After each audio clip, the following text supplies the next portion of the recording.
Dieu nous a puissamment bénis en nous accordant la connaissance au travers de l'évangile éternel. Mais malheureusement, cet évangile est venu trouver des hommes remplis d'orgueil. La plupart des hommes qui sont des hommes de Dieu dans cet évangile, je dis bien la plupart, il y a toujours une portion, gloire à Dieu, qui marche selon les Saintes Écritures, mais la plupart se sont servis de l'évangile et n'ont pas servi l'évangile. Donc, ils ont servi l'évangile éternel pour faire la démarcation de leur personne, pour se glorifier, pour toucher à la grâce de Dieu.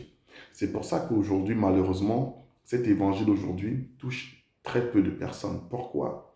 Parce que la réalité est que les hommes prennent cet évangile pour soumettre les hommes à leur autorité et non à Jésus-Christ.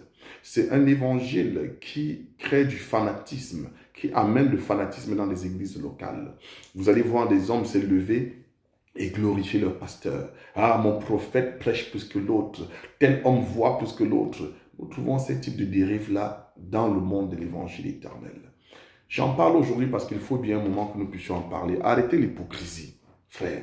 Vous savez très bien que dans le monde de l'évangile éternel, il y a une telle cacophonie. Chacun y va de sa doctrine et de sa révélation. J'appelle ceci l'évangile de certains impressionnistes qui sont devenus ceux-là qui ont des laboratoires de révélation et d'interprétation. Ils doivent épater le peuple à tout vent d'enseignement. Non, ils ne prêchent pas pour que le peuple soit édifié, mais ils prêchent pour que leur corps soit élevé. C'est satanique et diabolique.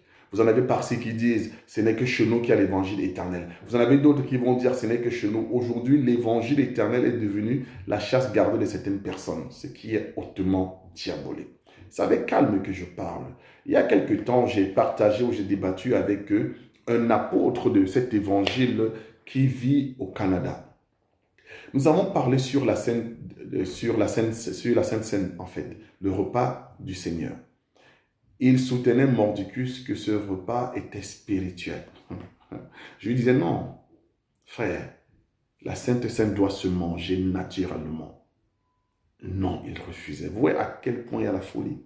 C'est pour ça que vous ne voyez pas, vous n'avez pas encore vu dans les assemblées locales de ces gens-là, la Sainte Seine. Vous n'avez jamais vu, n'est-ce pas? Non, c'est spirituel. Pour eux, tout est spirituel. Est-ce que vous voyez à quel niveau ils sont?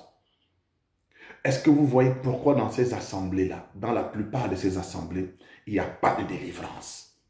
Il n'y a pas de délivrance parce que tout est spirituel. Dans ces assemblées-là, est-ce que vous voyez des guérisons miraculeuses? Est-ce que vous voyez des miracles? Non, parce que tout est spirituel. Pour eux, Satan ne peut pas posséder un corps d'un chrétien. Satan ne peut pas. Tout est spirituel. Ils ont la connaissance même plus que Paul. Ils ont la connaissance même plus que Pierre. Et ils s'enorgueillissent. Quand ils prêchent, ils disent, même Paul n'a pas prêché comme moi. Même Paul n'a pas dit ce que nous disons. Ils sont ignorants, mais ils ignorent qu'ils sont ignorants. Mais ceux-là qui sont modestes ne sont pas considérés. Mais en fait, ceux-mêmes qui connaissent dans cet évangile-là ne sont pas considérés. C'est un évangile de clan. Il faut avoir des clans. En fait, ils ont transformé ça en un évangile de clan. Pour être considéré, il faut avoir un clan. Il faut appartenir. Ils ont même leur propre généalogie. Ils ont leur propre lignée. La lignée n'est plus celle de Jésus-Christ. La lignée n'est plus celle de la parole. Mais ils ont leur lignée. Vous croyez qu'on doit se taire? Dieu nous a fait grâce, avec la modeste connaissance que nous avons, de sortir de ces choses-là. Ce qu'ils appellent aujourd'hui Église, ils ne savent pas, ils ne sont pas conscients que c'est devenu des loges. Ce sont des réseaux. Ils ont établi des réseaux. La Bible dit, ne vous associez pas au péché des autres. Te taire, c'est être complice. L'évangile éternel, c'est la plus grande bénédiction qui puisse être. Nous devons dénoncer des hommes qui abusent de cet évangile. Nous devons dénoncer les esprits. Tu ne peux pas voir un loup dans une bergerie et te taire. Ce n'est pas ça l'amour. Non. Ils sont dans le culte de la personne. Vous voyez des programmes avec des photos par-ci, par-là. Jésus-Christ écrit en tout petit en bas, mais le nom de l'orateur, du prédicateur, écrit en gros en haut. Le culte de la personne. Ils veulent impressionner. Ils ne veulent pas, ils ne prêchent pas pour Jésus. Ils prêchent pour eux-mêmes. Ils prêchent pour impressionner. Ils sont tellement spirituels qu'ils dépassent Paul, ils dépassent Pierre, ils dépassent Jean. C'est qu'ils vont vous prêcher et vous disent, et il n'y a qu'eux qui peuvent vous donner ça. Si tu écoutes un homme un jour te dire, en dehors de nous, personne n'a cette connaissance, fuis ces hommes-là. Fuis ces hommes-là. L'évangile, c'est l'humilité et la vérité. Sois radical dans la parole. Ne négocie pas avec la parole. Ne tombe pas dans la compromission avec la parole. Ne considère jamais un homme plus que la parole.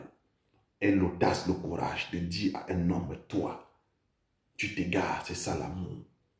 Parce que ceux qui les entourent ont perdu la force. Ce sont devenus des femmes pour la plupart, qui ne sont pas là pour Dieu, mais sont là pour glorifier ces hommes-là. Ils ont leurs églises. Ils vont vous dire non, au milieu de nous, c'est Jésus-Christ. Il n'y a pas de pasteur principal.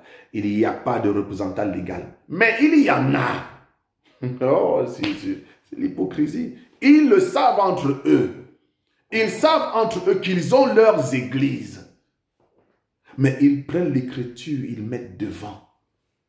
Mais derrière, ils font autre chose. Ils se servent de l'écriture, ne servent pas l'écriture. Il y a là-bas des représentants légaux. Il y a là-bas. Il y en a qui ont leurs églises. Vous ne voulez pas qu'on vous dise la vérité? Vous allez entendre la vérité. Que Dieu vous bénisse.